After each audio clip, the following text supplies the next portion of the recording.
പ്രധാനപ്പെട്ട ഒരു ദേശീയ വാർത്തയിലേക്കാണ്. ജെഫ്രി എപ്സ്റ്റീനുമായി ബന്ധപ്പെട്ട് പ്രധാനമന്ത്രി നരേന്ദ്രമോദിയുടെ പേര് പരാമർശിക്കുന്ന ഇമെയിൽ സന്ദേശങ്ങളെക്കുറിച്ചുള്ള റിപ്പോർട്ടുകൾ തികച്ചും അടിസ്ഥാനരഹിതമെന്ന് വിദേശകാര്യ മന്ത്രാലയം.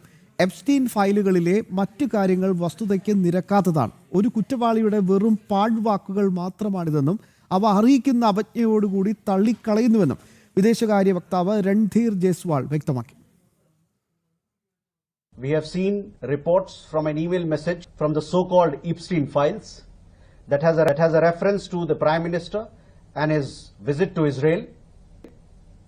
Beyond the fact of the Prime Minister's official visit to Israel in July 2017, the rest of the allusions in the email are little more than trashy ruminations by a convicted criminal which deserve to be dismissed with the utmost contempt.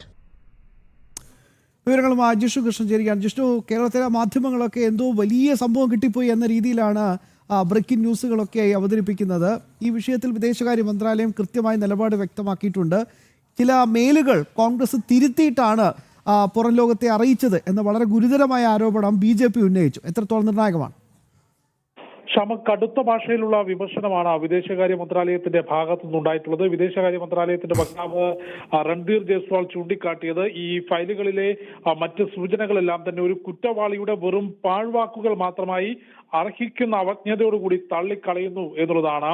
വ്യവസായിയും നേരത്തെ ലൈംഗിക കേസുകളിൽ അകപ്പെടുകയും ചെയ്തിട്ടുള്ള Jeffrey എപ്സ്റ്റീനുമായി ബന്ധപ്പെട്ട് പുറത്തു വന്നിട്ടുള്ള ഫയലുകളിൽ പ്രധാനമന്ത്രി നരേന്ദ്രമോദിയുടെ പേര് വന്നിട്ടുണ്ട് എന്നും നരേന്ദ്രമോദി തന്റെ ഉപദേശപ്രകാരം പ്രവർത്തിച്ചു, ഇസ്രായേലിൽ പോയി അതിന്റെ ഗുണം ലഭിച്ചു എന്നുള്ള ചില സൂചനകളുമായിരുന്നു അതിലുണ്ടായിരുന്നത്. അത് തീർത്തും അടിസ്ഥാനരഹിതമാണ്. പ്രധാനമന്ത്രിയുടെ സന്ദർശനം അത് പൊതുമാധ്യമങ്ങളിൽ ഉള്ള വിഷയമാണ്, അല്ലെങ്കിൽ അത് കൃത്യമായ ഡേറ്റ് ഉൾപ്പെടെ ഉള്ള കാര്യമാണ്. 2017 പ്രധാനമന്ത്രിയുടെ ഇസ്രായേൽ സന്ദർശനം ഒഴിച്ച് ബാക്കി ഈ ഫയലുകളിലുള്ള കാര്യം തീർത്തും അടിസ്ഥാനരഹിതമാണെന്നും അതിന് യാതൊരു തരത്തിലുമുള്ള വസ്തുതകളില്ല എന്നുള്ള കാര്യമാണ് വിദേശകാര്യ മന്ത്രാലയം വ്യക്തമാക്കിയത്. ഒപ്പം BJP അതിനെ വളരെ കൃത്യമായി രാഷ്ട്രീയപരമായി നേരിടുന്നുണ്ട്.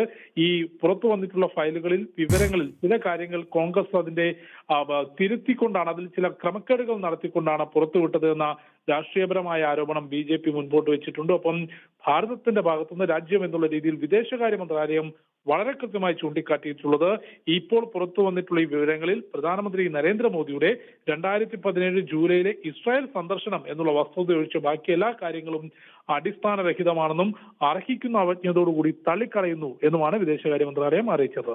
ശ്യാം, കൃത്യമായ നിലപാട് ഇപ്പോൾ വ്യക്തമാക്കിയിരിക്കുകയാണ്.